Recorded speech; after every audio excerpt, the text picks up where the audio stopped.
मध्य प्रदेश की छिंदवाड़ा लोकसभा सीट को भारतीय जनता पार्टी ने अपनी नाक का सवाल बना लिया है। एक के बाद एक लगातार कमलनाथ या नाथ परिवार के जो करीबी हैं उन्हें भारतीय जनता पार्टी में शामिल कराया जा रहा है और हफ्ते की शुरुआत में ही एक बड़ा झटका इस समय मिला है कमलनाथ को या फिर यूं कहें नाथ परिवार को, जब छिंदवाड़ा के महापौर विक्रम सिंह आहाके ने भारतीय जनता पार्टी की सदस्यता ले ली है। सुबह सुबह मुख्यमंत्री निवास में पहुंच करके विक्रम जी, अचानक से हृदय परिवर्तन। अभी कुछ दिन पहले तो आप नामांकन जब हो रहा था, जो रैली हुई उन्होंने संबोधित किया था, तब आप वहां थे। आज अचानक से एक ही हफ्ते के भीतर ऐसा क्या हो गया?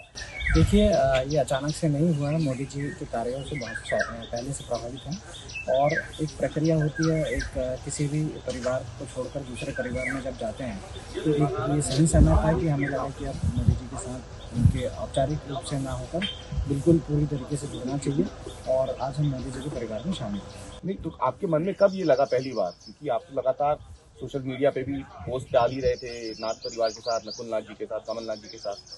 अचानक से फिर क्या हो गया और कब आपको लगा कि ये भारतीय जनता पार्टी में आ जाना चाहिए? देखिए, जो भगवान प्रभु श्री राम जी का मंदिर का जब लोकार्पण हो रहा था और जिस तरीके से कांग्रेस के शीर्ष नेतृत्व ने वहाँ मंदिर जाने का आमंत्रण अस्वीकार किया था, तब हमने ये निर्णय कर लिया था कि अब मुझे ऐसी पार्टी में नहीं रहना है जो एक इस तरीके से कार्यशैली है और भगवान प्रभु श्री राम के जो पूर्व के जो उनके काम देखे हैं और अभी जो वर्तमान समय में जिस तरीके से उन्होंने आमंत्रण अस्वीकार किया, तब हम निर्णय नहीं, आप खुद मानते हैं कि आपको बनाने के पीछे कमलनाथ जी का हाथ है।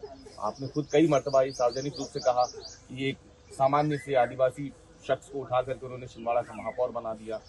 आपने ये बातें उनसे एक बार साझा की है? अपने मन की जो पीड़ा थी या जो कुछ बातें आपके मन में आई थी, या बस फैसला खुद ही ले लिया? कमलनाथ जी से आपने कोई बातचीत की थी क्या? देखिए, कमलनाथ जी हमारे सम्मानित नेता थे, एक बहुत अच्छे इंसान हैं, हमेशा सम्मानित थे, सम्मानीय हैं और सम्मानीय रहेंगे।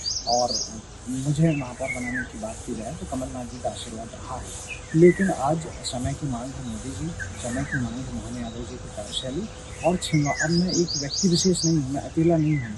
मेरे साथ 2 लाख मतदाता हैं और 2 लाख लोगों ने मुझे चुनकर महापौर के रूप में भेजा है। तो मेरी लायबिलिटी बनती है, मेरी जिम्मेदारी बनती है कि मैं उन सभी की उम्मीदों और अपेक्षाओं को पूरा कर सकूं, जो केंद्र और राज्य की जो योजनाएं हैं उसको जमीनी स्तर पर छिंदवाड़ा पर ले जा सकें, इसलिए निर्णय लिया। क्या एक सवाल मेरा आपसे अंतिम ये रहेगा विक्रम जी, कि क्या ऐसा कुछ था कि कमलनाथ जी भी भाजपा में जा रहे थे, उस समय भी आप लोग को भाजपा में जाना था, फिर किसी कारणवश ये संभव नहीं हो पाया, तब से ही ये पूरी प्रक्रिया चल रही थी, एक के बाद एक लोग जा रहे थे, जाफर भी भाजपा में आए, इससे बाद दीपक सक्सेना बाद उन्होंने भी पार्टी छोड़ दी है, हालांकि उन्होंने भाजपा ज्वाइन नहीं की है, लेकिन वो मिल रहे हैं भाजपा के नेताओं से।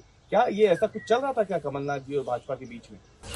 ये कमलनाथ जी और नकुलनाथ जी का व्यक्तिगत मामला है, इस पर मैं कोई टीका टिप्पणी नहीं करना चाहता कि उनकी क्या रणनीति थी या क्या उनके उस समय विचार चल रहे थे, लेकिन हमारे विचार उस समय आज भारतीय जनता पार्टी में हम लोग पहुँचे हैं और मोदी जी की रीति नीति से प्रभावित होते हैं।